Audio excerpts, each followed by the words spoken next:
Te salut și bine ai venit pe Curs Info, sursa ta de informații despre Microsoft Office și programare în C++. Astăzi vom rezolva o problemă ușoară de geometrie în care se cunosc lungimea și lățimea unui dreptunghi și se cere afișarea perimetrului și ariei dreptunghiului. Mai întâi vom rezolva problema în pseudocod. Se declară variabilele de tip real, apoi se citește lungimea și lățimea dreptunghiului pentru că avem nevoie de ele pentru a calcula perimetrul și aria. Perimetrul este egal cu suma tuturor laturilor unui dreptunghi și cum un dreptunghi are două lungimi și două lățimi, perimetrul ia valoarea de 2 ori lungimea plus lățimea. Apoi aria ia valoarea lungimea ori lățimea. Aceasta este formula ariei pentru un dreptunghi. Iar după ce se calculează perimetrul și aria, la final se vor afișa aceste valori. Ca un exemplu, pentru lungimea 6 și lățimea 4, perimetrul ar trebui să fie de 2 ori lungimea plus lățimea, adică de 2 ori 6 plus 4, de 2 ori 10, adică 20.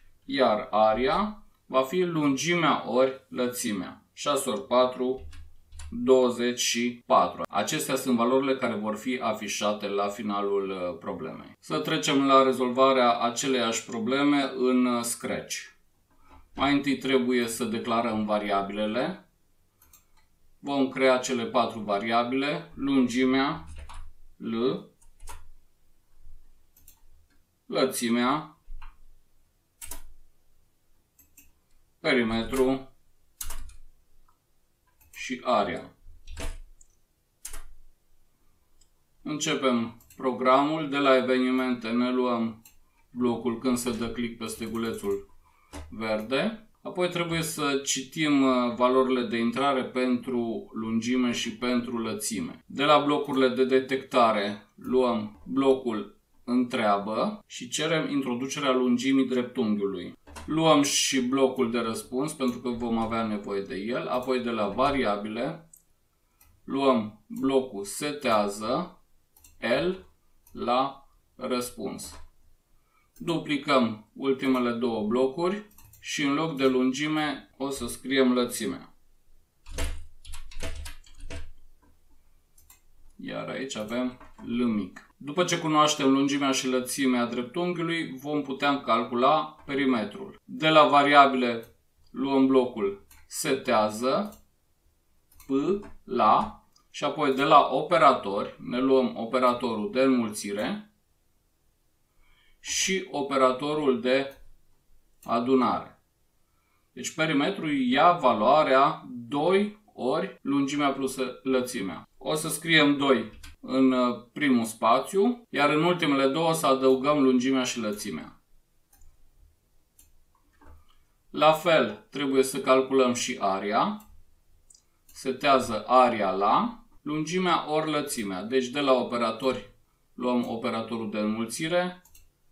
În primul spațiu punem lungimea, în al doilea lățimea. A mai rămas să afișăm perimetrul și aria dreptunghiului. De la blocurile aspect luăm blocul spune, apoi de la operatori luăm alătură, încă un alătură și încă un alătură. În primul spațiu o să scriem perimetrul este, terminăm cu un spațiu ca să nu se lipească cuvântul este de valoarea perimetrului. În al doilea spațiu punem perimetrul, iar în al treilea spațiu o să scriem virgulă, spațiu, iar aria este, la fel termin aici cu un spațiu și în ultimul spațiu o să punem valoarea ariei. Intrăm în full screen și rulăm programul. Apăsăm stegulețul verde. Ce valoare are lungimea? 6. Ce valoare are lățimea? 4. Perimetrul este 20, iar aria este 24. Rezolvarea în Scratch este corectă, așa că acum vom trece la rezolvarea în C++.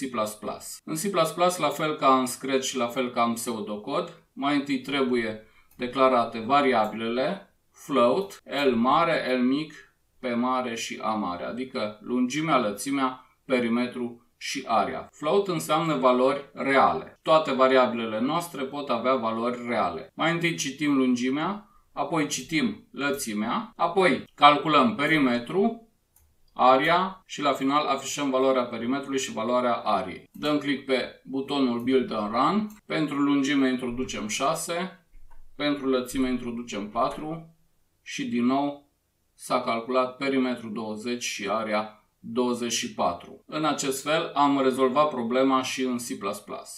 Dacă v-a plăcut acest videoclip și considerați că este util și prietenilor voștri, dați like și share, iar pentru a putea fi notificați la apariția următoarelor videoclipuri, vă rog să vă abonați și să apăsați clopoțelul.